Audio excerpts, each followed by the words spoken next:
group like Boys to Men who can sing anyone under the table, they wouldn't even care about that as much anymore.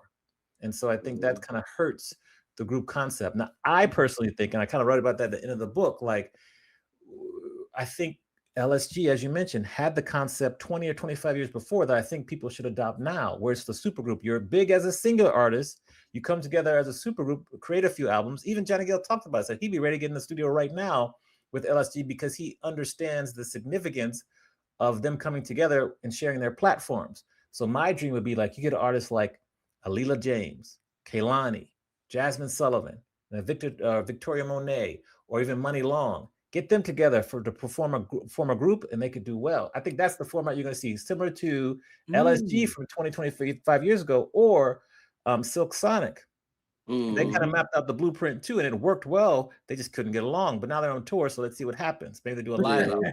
So here's what's very funny is because I'm listening as you're saying that, and I'm like, I have a question about that. And I'm like, no, I don't have a question about that. There's an article in Blavity that you did, and you said this same thing. So I'm like, wait a minute, like, why did I hear like this? Like, oh, that's I'm like, that's how Thank you for reading the article. I appreciate you. I immediately went. I'm like, wait a minute, I heard like, why do I know this? And like, I had to go to my questions first. I'm like, yeah.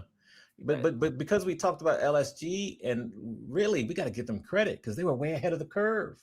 They were ahead of the curve, and if they can come back and do something like I think Keith Sweat and Eddie Levert could come together, and Johnny Gill for sure. He's down.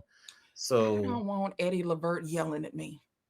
That man, let me say, I love Eddie Levert first and foremost. Let's put legend, period. But that man will start yelling at you, and to that. Well, you know what? Gerald yelled his ass off on. He got it from his daddy. It's written out because you don't have to say how much. Yeah, Rude Boys. Rude Boys. That's another Rude Boys. Rude Boys. Right. Like they had 2 hits maybe because Written All Over Your Face. That's a classic. Oh yeah, that's a classic. So I think I predicted that's what will happen with groups. Maybe you have like 2 or 3. Like you can see Jasmine Sullivan, she was with her and SZA or something. So like you got a lot of options. You could get like a Luke James, you get like a PJ Morton, like some other males together. I think like that can work. It's just people have to check their egos at the door and think about the long game, because if you can put together 1, 2, or 3 albums as a super group, your platform is going to grow. Then when you have your next solo project, you're going to have that many more people following it and supporting it. But it's hard for artists once they've been successful individually to go to a group. It's hard, but some people can do it and do it well. So props to them. Yeah, because I mean, I think Gerald didn't have a platinum album until after LSG, right? Yeah. Yes, they talk about that. Yes, that's a fact. Yeah. Yes. It really actually helped him. Like his next album ended platinum. Yeah, absolutely. Yeah, it works. Even like, so Joe and Keith Sweat are on tour together. Like add someone else and go there. Like, Joe's got hits and he's got a pen too. He's got hits and he's got a pen. So now they could get a female with them, because Athena Cage was with Keith Sweat when he was with Cut Close. He could work with a female and add Joe to that. That would be a good one. That's an underrated one right there, because you add a strong female to that one. Woo! I know you heard the group The Shy they got that's coming out. It's Carl Thomas, Selena Johnson, and Dave Hollister. Let's go. Oh, I thought Donnell Jones was in there. Donnell Jones backed out Selena Johnson. Oh, okay. I know you was going to say that. I knew you was going to ask that. That's when Selena Johnson came in. That's good though.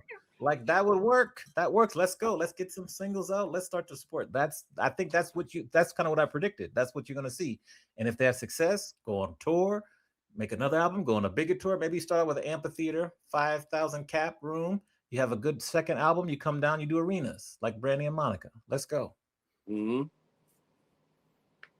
So who do you think was able to transition from 80s to the 90s the best, production wise and then musically? They were able to transition to go over that hump of like, I was an 80s group, but now we got to move into the 90s. As far as groups. Shit, is it New Edition? I think a New Edition offhand. That's the one. Is it New Edition? Guy? Yeah, Guy. Well, so you have like New Edition because they were the 80s. Then they did their separate projects. Ralph had his separate project. Yeah. Johnny Gill had their separate project. BBD. BBD. And they came back Bobby. together Yeah. and had strong tours, strong songs. They would probably be an example. For some reason, I always want to say how in the 80s, early mid 80s, like Lisa and the Culture was really big. I Want to Take You Home, All Cried Out. And then they came strong in the early 90s with like Little Jackie Wants to Be a Star and others. So I always like to mention them too, because they did well early in the 90s with, they had their producer, Full Force. Full Force was their producer. Yeah. I think New Edition would take this one. Like they did well. And then, they did well. Mary J. Blige and Mariah did also phenomenal. Like they led for single artists, because Mary was singing for Father MC late 80s. That's right. Father MC. And then she had, her What's the 411? And then she hasn't stopped. She hasn't. Who would you have liked to have been able to transition to the 90s where it was like, man, they just couldn't. Oh, they couldn't do it. They just couldn't get past, electronic sound. Let me go back. I'm gonna add the Isley Brothers to that because they were strong in the 90s too. And 2000s. They've been going 6 decades. Yes. They were strong then too. Because I think Between the Sheets came out 70s, 80s, whatever. They had that Caravan of Love. They had Spend the Night. That was the 80s joint. Spend the Night. And it's crazy because I just remember, as far as I know, Between the Sheets came out in the 90s because I just remember hearing it on the Quiet Storm at night. So this song ain't new. No, this song ain't new. This song ain't new. That's like the 70s or 80s, I want to say. But like I said, you were a kid in the car. Yeah. Because I don't know, it's not new. They had the group that broke out. It was Isley, Jasper, Isley. They kind of members broke away and then they came back together. And that's where Isley, Jasper, Isley, they had. It was Ernie. I'm gonna say Melvin, and then their brother-in-law, Curtis Jasper. Yep. They had a couple. They had some hits, and then they had the one that they got the commercial for right now. So that's who I'm thinking of. Yeah. But who? Caravan of Love. That's it. Caravan of Love. That song right there. Oh man. Go look at the music video for that. It's even funnier. Really? Okay, I gotta check that out. It's like if old guys decide to do Mr. Telephone Man, like the new. It's basically that version, but older gentlemen trying to do that. Since you mentioned Mr. Telephone Man, written by Ray Parker Jr., who had written it like 10 years before. Yeah. Because if you listen to the song, it kind of talks about the way telephones used to be before it came out, and then gave it a new edition written by Ray Parker Jr. And he gave it to New Edition. It became one of their biggest first hits, one of their first after Candy Girl, and he wrote that. And when you listen to the lyrics, you'll see how he talks about it can't get through. But back in 84, 85, it wasn't like that when it came out, but they sang it that way. Yeah, and then when you hear it, it sounds like that group he was in, Radio. It sounds like a radio song. Yes, he wrote it. Wait a minute, but hold on. Now I'm sitting here thinking, I'm like, wait a minute, Mr. Telephone Man, something wrong with my mind. I get a click every time. So you call. So for me, you're hitting zero. You're calling operator. Like that's in my brain. They call the operator, and then even if it was busy, can I break through? Right, because remember in the 60s and 70s, you had to call. Well, you remember back in the day, you had to call the operator to get to connect you. Whereas back by the time the song connect came me out, to KL57234. When the song came out, you could call people direct, so it was different. But they still sang it the old way. I never tripped off that. He's a bad. That's why the phone dudes in the video like, why these little dudes keep walking up to him?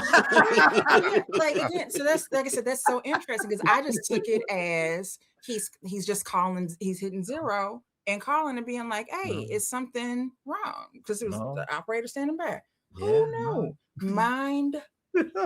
Yes, all right. We did it. 611 to get a service. Yeah, see, it's because he wrote it for back in the day. So yeah, he's a legend too. He's somebody that's underrated, that's not talked about enough. He is so much more than Ghostbusters. He's played with Barry White. He's produced for Barry White. He's sang and toured with Stevie Wonder. Like he is so much more than Ghostbusters. Ray Parker Jr. Yeah, Ray Parker. Yeah, he's him. Yes. He is him. He is one of one. Wow, that's. Man, you got me thinking about the super groups, and they kind of assembled one in the 90s, but they only made the one song, The Secret Garden. How do you Oh. think that would have worked if that was a whole album with them three? So or the them secret, or the them secret, four? it was a lot of them because that was Quincy Was it Jones, Albie Shore, Barry Barry White, White, James Quincy James Ingram, Ingram. and Ooh, Elder And Barge? yeah. I think they could have made one album. Then Elder Barge would have gotten in trouble. Yeah. And Barry White don't play. He don't play. Yeah, Like he's from the yeah. hood. He don't play. I think they could have gotten one good album out. But but James Ingram. Produced by Quincy. Because Oh, I don't know if yeah. you heard the thing that originally they tried to get Stevie Wonder to be. What was it James Ingram's part? Yeah, That we found I out? think it was Yeah. James Ingram's part. They Oh. he offered this. Q offered it to Stevie originally. And Stevie said no. Yeah, he was like, no. He's gonna no. Okay. Yeah. Well, we still got Stevie, so keep producing music, keep singing. Yeah. So put him in bubble wrap, as we used to say. Matter of fact, my mom Bro, we called me still say that. excited today. He was performing at He was the performing? Obama. My mom called me, Scotty, you gotta see it. He jamming. I love it. I love it. I love And then it. then you have the other super group of the end of the 90s, from the Best Man soundtrack, RL, Tyrese, Genuine, which is the I mean, precursor you know, it's a common theme with these super groups that don't work well. There's some common members here. Yeah, And we love him. We love Tyrese, but he can be tough to get along with. No disrespect, we love you. He even get into it with the cats in the movies. He got into it with The Rock. I mean, Stacey said their tour should have been called the Dirty Mac Tour. The Dirty Mac and Tour. That's it. Yeah.